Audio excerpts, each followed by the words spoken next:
back to normal now. Hello, welcome back. We are doing something I've been wanting to talk about for absolutely ages.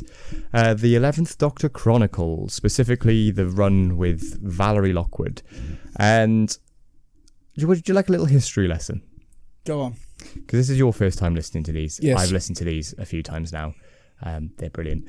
So, Big Finish, as you know, audio company, licensed to Doctor Who. In 2015, they got the license to the new series, and I think it went all the way up at the time to the end of Matt Smith's era, and then to the end of Peter Capaldi's era. Now I think they've got everything pre-Disney, the license to do, use the characters and whatever.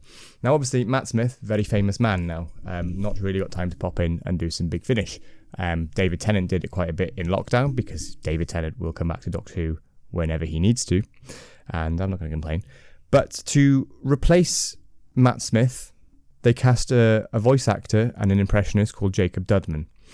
Jacob Dudman plays the 11th Doctor in this run, but quite frankly, you would never be able to tell the difference once you get into it. I always forget that it's not actually Matt Smith, it's Jacob Dudman. It's such a pitch perfect impression. We'll get into it. So he had a few box sets where it was standalone adventures kind of thing. I think he had one where he met up with a guy that played Kazran in A Christmas Carol, the teenage version, not Michael Gambon. And then they finally were like, right, let's do a proper series of this now. Give him his own companion, set during the gap between the Ponds and Clara. And him searching for Clara is a running theme of this series. And we get a nice little prologue, which is good fun. Introduced us to the 11th Doctor, played by Jacob Dudman, who is uncannily similar. And there's a few funny little references to, like the Rocket Men and the Brigadier.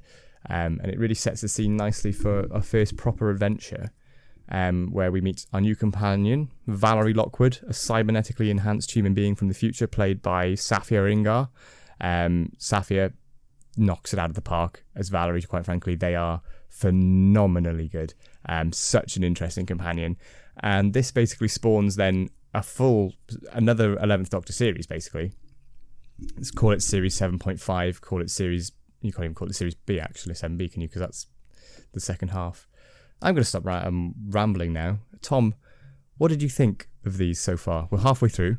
We're going to talk about all of them, but overall, I have enjoyed it. It's been some of the better written 11th Doctor stuff for me than what we got through the entire Moffat run with Matt Smith. Not knocking Matt Smith as a doctor, because he's a brilliant doctor and he did really well with what he was given. It's just quite a few episodes didn't quite live up to the hype, for me anyway. I don't know how everyone else feels, but I did enjoy his run, but this has made me really enjoy it. I've really enjoyed this more than I did the series 5 to 7. So, yeah, this series 5 for me is always really strong, but this is probably my next favourite series because it's so consistently good. Like, for me, there's like maybe 2 episodes in this entire run that are sort of like, meh, they're alright. Nothing's bad. Like, for an entire series, nothing is bad. They either go from, yeah, that was alright, or they range to, oh my god, this is one of the best bits of Doctor Who I've ever heard in my life. And I would really recommend people to go into this, because some people might not, if you want to wait into Big Finish, it's a bit more familiar, because a lot of it is very lore heavy, very much like these are for the fans, but the good thing about this is it's a clean break. You can go into this and just go, oh, I like the 11th Doctor. Here's an extra series with him voiced by a different guy, but phenomenally good, all the same. And it's very much a jumping on point. You don't really need anything. You just sort of need to know it's set whilst he's looking for Clara. So it's post-Snowmen, pre-Bells of St. John. And there's a whole run with a whole new companion in here. Should we talk about the first episode? Yes. The Doctor is this is where the Doctor, for me, especially the 11th, is very hammered home that this is an 11th Doctor story, because he rocks up at someone's house with a bomb and is like, don't mind this, it's just a bomb, it's going to go boom, but can you help me defuse it? It's very typical of the 11th Doctor, and I really like that.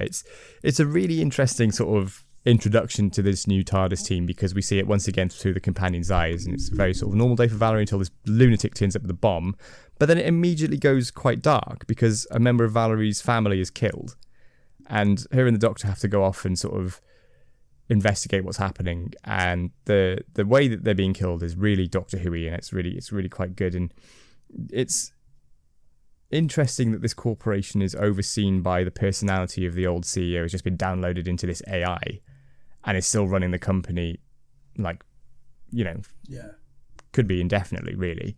It's the kind of thing that, you know, I wouldn't be surprised if this did end up happening 20, 30 years down the line, where some sort of like, it's the kind of thing that Elon Musk would do, would download his consciousness into an AI so he can carry on being CEO of Tesla and SpaceX and all that for God knows how long. And make all currency digital. Yeah, because he's a fucking weirdo.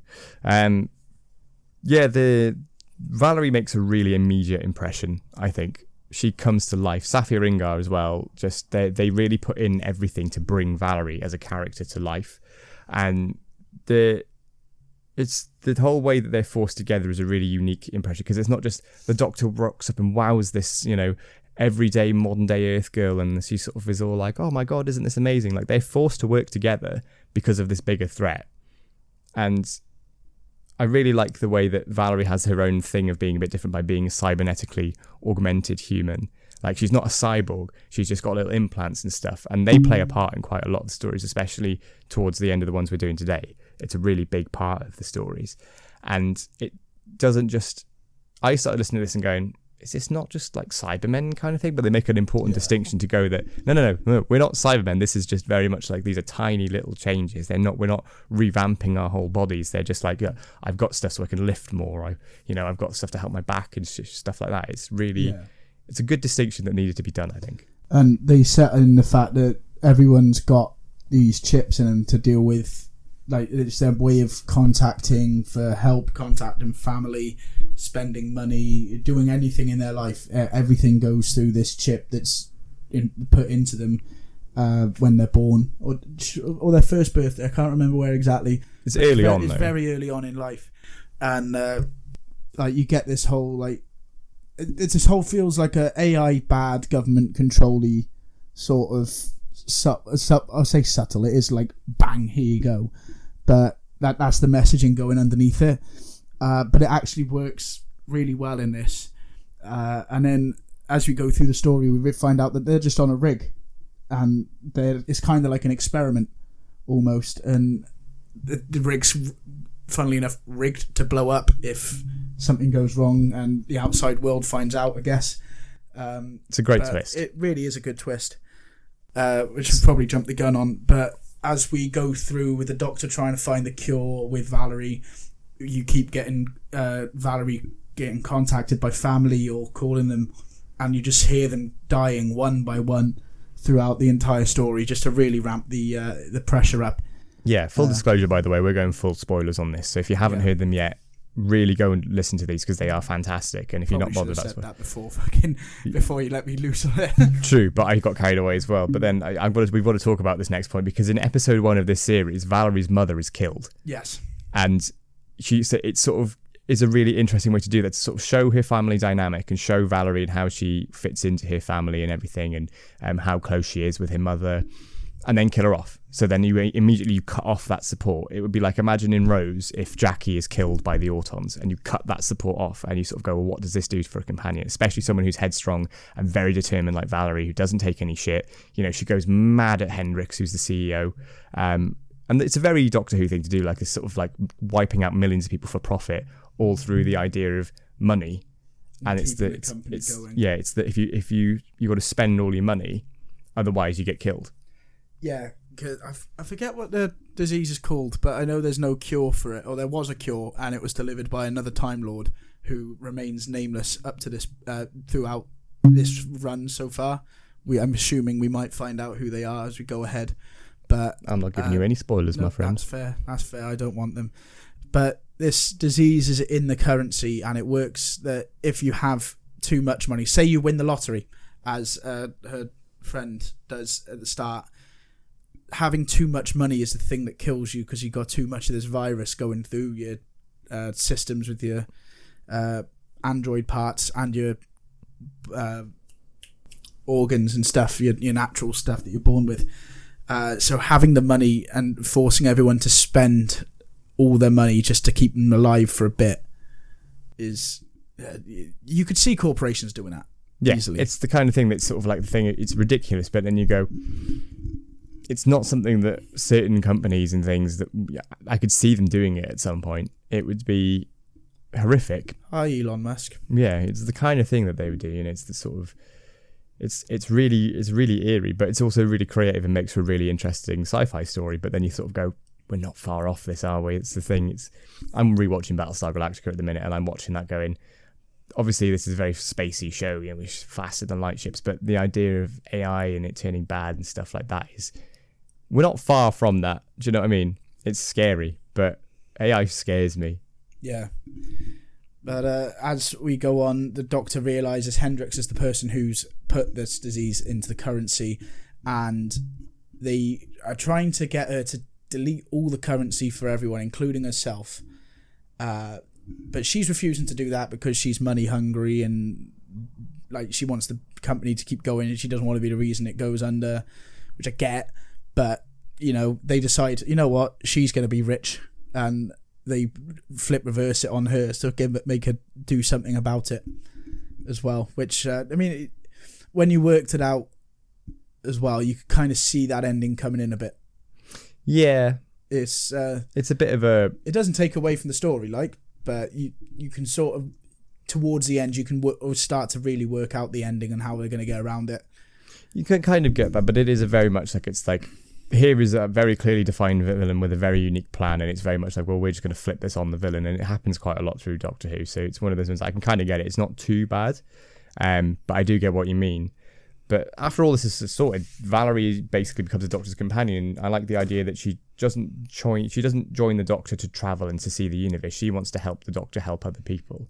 She's got this desire to help, not in like a sort of, I want to be a hero, I want everyone to love me. It's very much out of it. It's a very selfless need. It's not sort of to try and be the hero. It's very much like, I know that there are other people that are going to need help, and I might be able to help you help them. Yeah, it's like, I've watched my family die and suffer needlessly. I don't want anyone to suffer that themselves. Yeah. Which is a nice twist for a companion, because usually it's, what can you give me? What can you show me?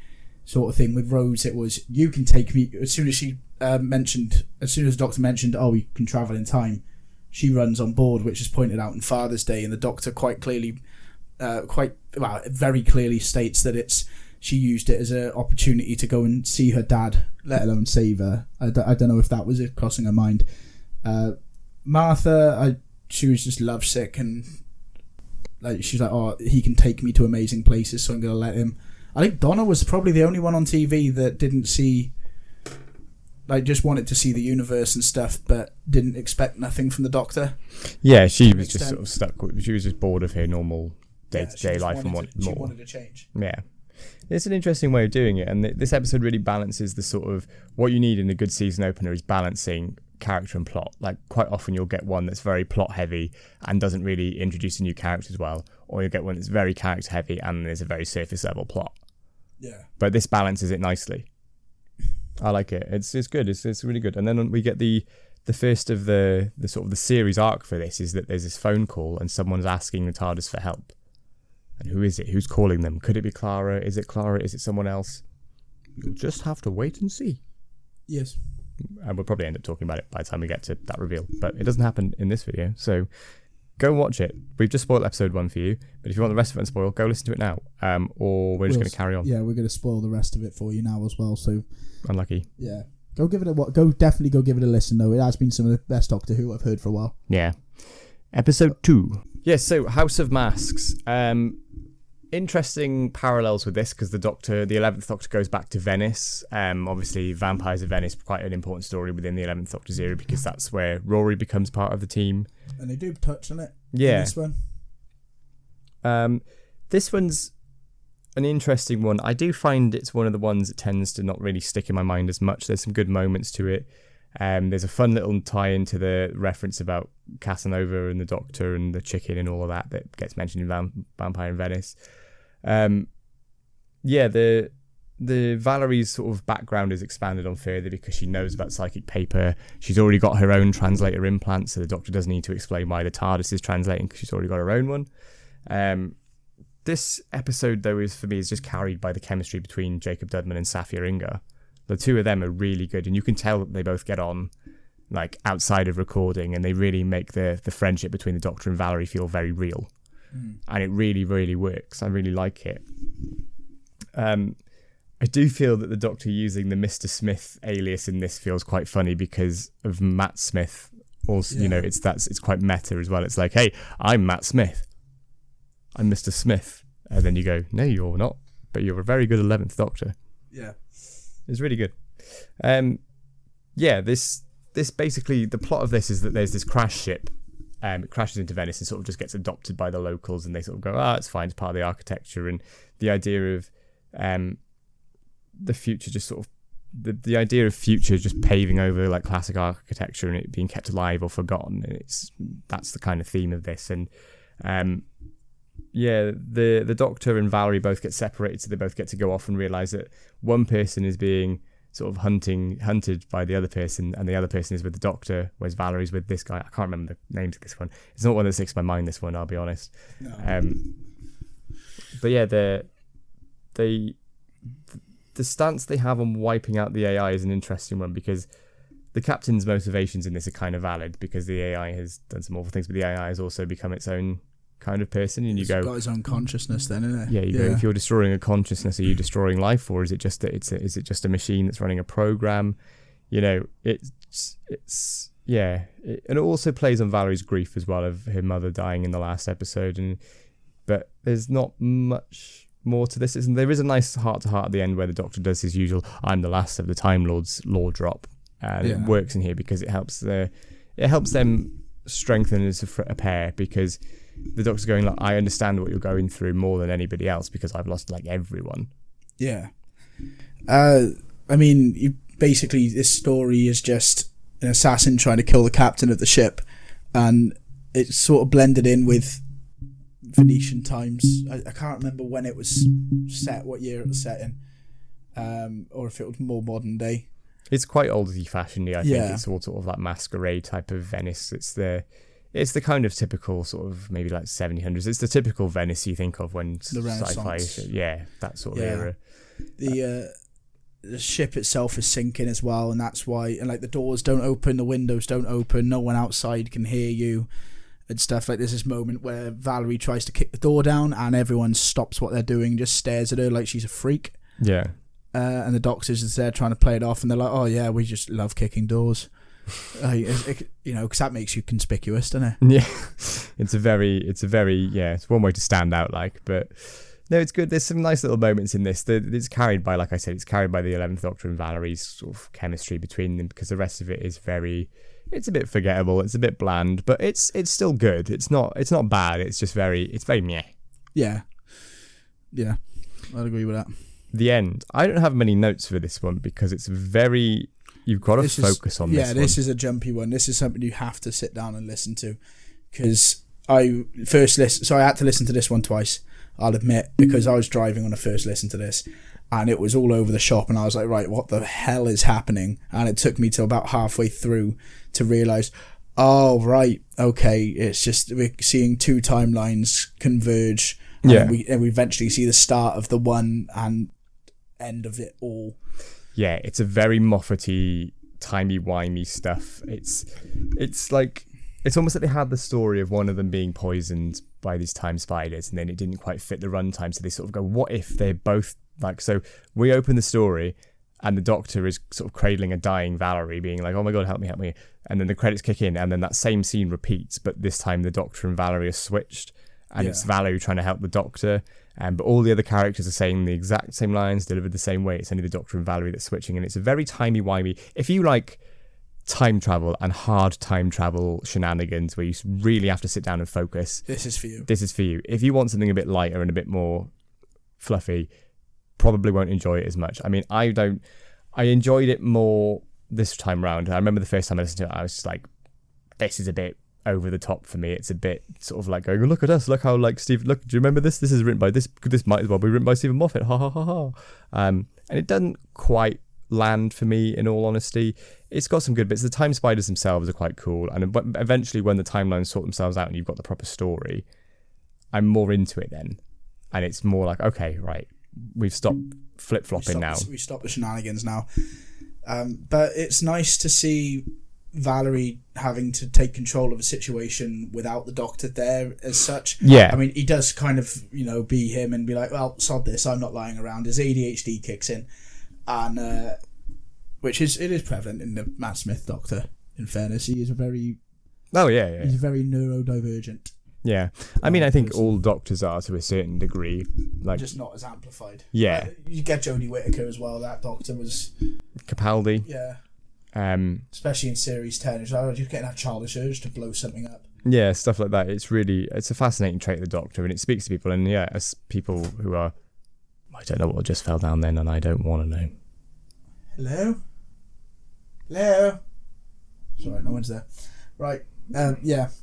Yeah, it's really, I think it's good for people who have different, I mean, I don't know if you'll mind me, we can cut this, but you're an ADHDer yourself. Yeah. And I am doused. Doused. As someone that spends a lot of time with this man. Yeah. Yeah. And, I don't think anyone's particularly neurotypical. I've done a sort of lot of things. I mean, I mentioned this on one of their members only videos last year. It's like, the more I think about it, the more I'm like, I'm not entirely neurotypical either, the more I come to think of it. I don't know what it is on the scale, and to be honest with you, it's fine, because it doesn't, it's not like something I don't have it sort of severe enough where I need assistance with it. I'm just aware of it. I mean, everyone's on the spectrum anyway, regardless of how bad. It just differs on how severe. Yeah. To be honest, so the idea of a normal is stupid, to be honest, in my opinion. But I agree. Anyways, back to this story. There we are, prime ADHD right there. If that doesn't sum it up, I don't know what else does. Yeah. So we start. So it works out, I think, that the Doctor being bitten by the Time Spider first is the start of the original timeline. Yeah. And then Valerie getting bitten at the end of said timeline, which it happens because the Doctor's like, well, if you get bitten, then it might swap us around and things it'll go back, and then the Doctor comes out with Valerie and be like, oh, she's dying. Equally, the Doctor dies in this at one point, and doesn't regenerate. What the hell? Time Spiders be very dangerous. Very dangerous. By the sounds of it. They can stop regeneration in Time Lord. Well, also at this point, the Doctor doesn't have any regenerations left. Remember? Oh yeah, true. Because he hasn't got to Trenzalore yet for the Time Lord to grant him another cycle. So at this point he would have died. Yeah, but at this point as well, if you're watching it and listening to this as part of that series, we haven't found out the War Doctor stuff yet, unless you've listened to the expanded stuff. Yeah, but it still happened though, isn't it? It still happened. It's still an incarnation. I mean, he's still very much at his last life here. So if the Doctor dies here, he's dead. So, and then the Doctor manages to save the day and just yo-yos the TARDIS out of the time web. Yeah, it was really good. And the Valerie's almost death scene as well, I found that really intense. Yeah. Like the way that's performed by Safia, they really knock it out of the park there. But overall, it's a pretty interesting story. It's very technical. It goes over my head a little bit sometimes. I really had to sit down and focus on this. That's why I've only got like a handful of notes here. Yeah, it is one of those you do need to listen to. Because you can't quite do notes in this, and you've got to sort of, unless you're pausing it, and I was listening, I didn't have time to pause it, I just had to listen to it and get notes down at the same time. But yeah, that's the first volume. Yeah. Geronimo is a pretty strong start. It's probably the weakest set of the whole series, but it's by no means bad. It's just that everything that comes next is just so good. So it's like it's an opening episode where you've got your sort of science, your sort of very like character-y focus, sort of like here are our characters, blah, blah, blah. Then you get a historical and a futuristic-y one. But yeah, I would recommend this. Pick it up. Yeah. We're also going to talk about Volume 2 now as well, so don't go anywhere. I'll be so amazed if that even remotely works. We've got background today. I've not even picked up my microphone either, so you probably didn't even hear me patting myself on the back there. Yeah, in case you haven't noticed, studio still out of order. Yeah, I'm basically having my house redecorated at the minute, so we're in my bedroom. There's a strange man in my bedroom. That's him, by the way. Hi, I'm Strange Man. Right, All of Time and Space. That is the title for Volume 2 and the title of Episode 4.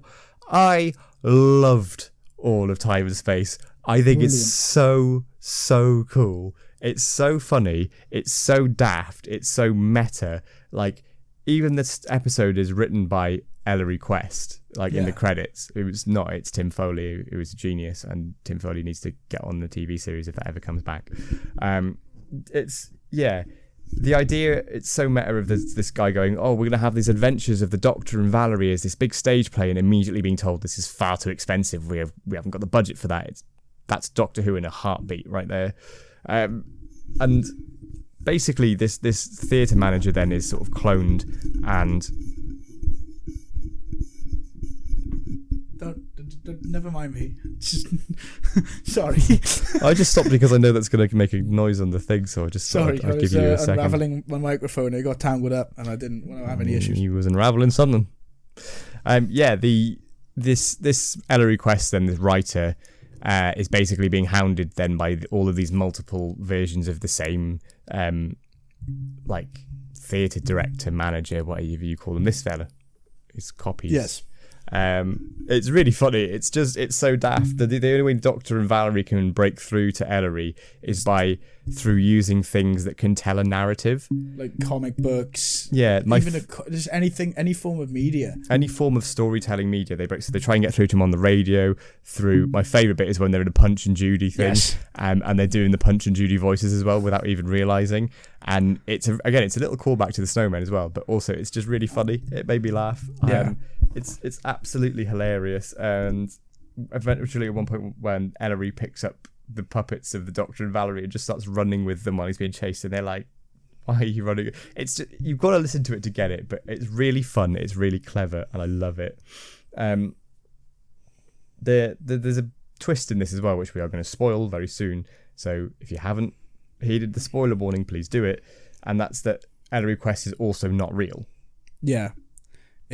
The idea on this was to keep Ellery in this story feeling in control and sane, was the TARDIS had put the Doctor and Valerie in his mind. Yeah. In reality, that is not the case at all. It's very cool. It spirals then from that point, and we get very trippy sequences and stuff, and I love it when Doctor Who goes a bit weird. And, there's even a point where the Doctor and Valerie are on a coin because you can tell stories with the heads on the coins and stuff. Yeah, and it's like Ellery's saying he's got questions, and it's Valerie says something like, flip the coin if it lands on me, talk, if not, if you want answers, have it land on the Doctor, sort of thing. Yeah, and it's that idea of putting this fictional character sort of in control of them. And it's interesting because there are some changes in time, and Valerie gets rightfully very pissed with this because she's already tried to say to Doctor the usual, like, well, why can't we go back in time? Something, Doctor, we can't fix points in time. And then she goes, hang on, time's changing here now for this, but we can't go and save my mum. And gets very rightfully annoyed. And it's that sort of thing of going, why has no companion ever picked up on this before, really? Going, we can change time when, there's bits and pieces of it, but it was never on like a personal level like this. And I think it's a really interesting way of doing it. And there's also a very cool reference in this to a Fifth Doctor audio, which we are going to listen to at some point. I'm adding so many things to the prospective Big Finish list, and if you want any more, but there's a little reference to the Nightjar, which is a ship in a story called Pursuit of the Nightjar, which was very cool. I never noticed that before because I hadn't listened to Pursuit of the Nightjar yet. And this is very much so about the themes of sort of immortalizing people who work in media, because those people never really die because their work goes on and on and on and on. Like successful people, their stuff is hid for ages. And Ellery Quest's work, I can't remember what the real name turns out to be. Normie. I'll be honest. Yeah. I can't remember. But anyway, it's the idea of keeping that story alive and forever. And it's sort of like a take on Doctor Who, really. It's like Doctor Who will go on and on forever and by doing that, it keeps all of these other people that have worked on the show either in front of or behind the scenes. It'll keep them going for ages and ages and ages, because Doctor Who is potentially infinite, Yeah. Unless Disney get hold of it. Stop bashing the new series, Will. Just stop. Yeah, we're doing Big Finish. We're not here to bash the new series today. No, we're trying to stay positive. I am really positive because I really love all of Time and Space. It's it is such a good story. It's just great. I just love it. It's just really good. Definitely want to take time out of your day and listen to. Yeah, put this on this could be quite easy. It could become a comfort listen for me. I really enjoyed this. Episode 2 or episode 5? Episode 5. Curiosity Shop. No, we've got the Yearn first. Oh, the Yearn, then yeah. Yes, Base Under Siege, Doctor Who, absolutely Doctor Who by numbers, really. Yeah. Doctor and Valerie arrive on a base, help some scared people, including Roanna, who becomes a bit, not spoiling anything here, but becomes a bit of a major player for the rest of the season in a bit. She becomes a bit of she's a love interest for Valerie, and yes. They have such a cute little romance. It makes my heart beat. Watch out, he's gonna start crying. Oh.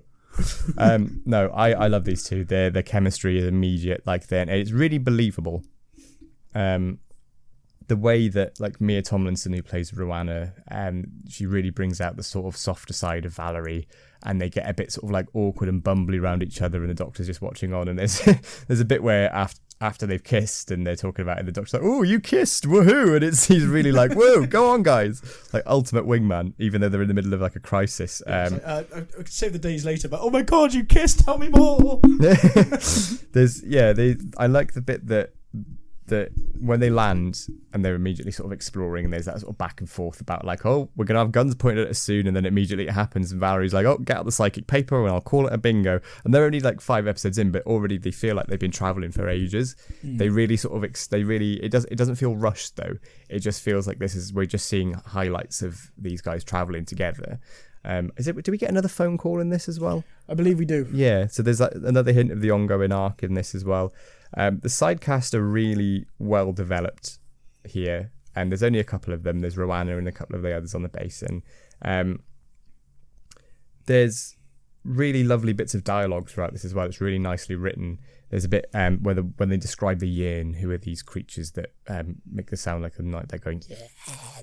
Oh, my voice just didn't work then, but they make a noise that sounds like they're saying the Yearn, and yeah, it's so nicely written. The description of him so vivid and poetic, and it's a very simple Base Under Siege story, but I do enjoy it. It's I think it's the issue with this is, and we'll get onto Curiosity Shop in a minute, is because All of Time and Space and Curiosity Shop are so different and so unique, and they both really hit, that this one kind of feels a bit like a sort of oh, you're just a standard Doctor, but it's still good. There's a lot to like in here. It's important because it's Roanna's first episode. And I feel it's good to have it just to give a little bit of familiarity instead of just constantly relying on the new stuff, having something natural and home that's easy to write, put into the story, just to make the reader feel like they are still in touch with the show is not showing a whole. If you do experimental Doctor Who episode after episode after episode, then you lose kind of focus and it just becomes a gimmick, and you need those more grounded, more familiar episodes to make the more strange ones stand out a bit. Yeah. And vice versa, you sort of need the standard ones to sort of level the playing field a bit, and you sort of come to you might have a couple of mind-bending ones. I think that's why Rogue was so popular in Series 1, because you've got boom, 73 yards, Dot and Bubble, all doing something a little bit different. Then Rogue is very much Doctor Who by numbers, and you sort of go, oh, right, this is what we're here for now, kind of thing. It's that sort of... Does that make sense? No, yeah, it does. I don't know if I explained that very well, but I think it made sense. Yeah. Valerie can really command a room as well. She really knows how to just be like, right, shut up and listen to me here, right? Yeah. I'm not taking any of this nonsense. It's really, really interesting. I've always liked about Valerie because she's so headstrong. She doesn't need that sort of hand-holding or anything. She's very much... She gives me Martha vibes in the way that Martha can really sort of take control of a room. She might not necessarily do it to the level of Valerie in this, for example, but it's that same sort of oi, shut up and listen. Yeah, I mean, you just need to go back and look at the two-parter Human Nature, Family of Blood. She taken over the role of the Doctor effectively for that two-parter. Yeah, whilst not being taken brilliant seriously because of the fact that she's a black woman. Yeah, she done an incredible job. Yeah. So. Yeah, I really like this. The Yearn, it's pretty good. Curiosity Shop, though. This gave me William Hartnell vibes with Matt Smith. Well, sorry, the 11th Doctor running that shop of junk, essentially, with the TARDIS just stuck there. And you kind of get thrown into this without any backstory as to what's happened before and how they got there. And I really like how they did that. Yeah, it's just done so good. And I was just thinking, oh, this is really, like, the mannerisms in the Doctor's voice, you do get First Doctor vibes. It's so strange because at this point, Jacob Dudman is now... Basically, this opens to where Valerie is trying to convince this Mr. Foreman to, she's exchanging parts of her cybernetic stuff for him, thinking that obviously it's the Doctor, but he doesn't believe he's the Doctor. He doesn't believe in the Doctor, and it sort of it goes back to that idea of the Doctor not really sort of the Doctor as a concept rather than an actual tangible person. He's going, oh, no, it would never happen, blah, blah, blah, even though it's him. And he sort of has been, for whatever reason, is cycling back through some of his old personalities. So Jacob Dudman ends up doing an impression of the 11th Doctor, doing an impression of his other selves, and it still really works. It's not like he's doing an impression of these other Doctors. He's putting that Matt Smith twist on it. So it's just, it's really bizarre. But, I mean, that must have been... It's an impression inception. He's doing an impression of an impression. Yeah. And it's really, really good. It's a really nice characters piece, and it really sort of like... I think I like it because it takes the Doctor down a peg. It shows that this man is not infallible and sometimes does do bad things. And in this, he's basically bribing Valerie because Valerie needs money for food while they're on this planet, and she's having to sort of tell stories to try and flip the switch. And I like how the stories tend to tie into whatever bits she's giving him, like very loosely in a way. Yeah, and it kind of feels, it gives the impression of how they got to where they are now as well. Like, there's a few hidden adventures there that could end up being in an audiobook. Yeah. In fairness. It's good, and it's interesting as well because it's sort of like the Doctor breaking Valerie down emotionally and physically by taking the cybernetic parts, and it's something that leads into the next episode. And it really just sort of takes place between... There are the conversations between Valerie and the Doctor, who hasn't got his memories at this point, and the threat and the is quite vague. It's something to do with these spaceships and whatever, but we don't really know what they are. Like you said, we're thrown into it in the deep end, and it just allows us to focus more on the character side of things rather than the plot, and everything's happening up there, and it's not really for us to think about because what's happening here is more important. And then we have Valerie and this man Golas who lives on the planet and is basically cooking for her and sort of giving her sort of very crap food, and it gives Valerie a place to vent her frustrations about, like, I'm losing bits of myself to this guy, and I'm hoping he's going to do it for good reasons and whatever, and to build like a way to get us out of here. And eventually they do get out of here, but it's really crucial because you can almost see both of their sides. Like the Doctor's like, I didn't know what I was doing. I was trying to get us out of here. But Valerie's like, yeah, but you were also stripping me for parts and breaking me down. Like, what are you talking about? And you kind of go, yeah, they've both got a point. Yeah. Like, there's no one who's coming out of this as the bad guy and the good guy. They're both in the wrong and in the right. Yeah. It's just a really well done, fun story. I think it does get a little bit sort of... The pace does start to slow a little bit in sort of like second, third, where you sort of go, Valerie's like, I'm so annoyed by that, and going back, and then, we're doing a Peter Davison impression now, or a Christopher Eccleston or whatever. It just, but I really enjoy this. It's really, really, really good. Yeah, it is good fun. And then you get the Doctor riding a mechanical horse. Yeah. As well. Just casually chasing after his TARDIS. It's been stolen by Thingy, the cook. Golas. And it turns out Golas is trying to steal the TARDIS and become the Doctor. And he's like, oh, I am the Doctor. Let me in. I am the Doctor, to the TARDIS. And the TARDIS doors won't open. And then Valerie and the Doctor end up back in the TARDIS anyway. Yeah, the day is saved. Yeah. But feelings have been hurt, which leads us into the next episode. The next episode, Broken Hearts, is phenomenal. It's one of my all-time favourite Doctor Who stories of any medium, and Tom hasn't listened to it yet, so we can't talk about it. In fairness, it wasn't on the list of stuff I needed to buy for this first video. It should have been. So it could also be my fault. Somebody forgot to give me a proper list of what I needed to buy for this run, for this first video back on the 11th Doctor Chronicles. Am I to blame on this one? Am I to blame? Shut up. Did I give it to him or did I not? We'll never know.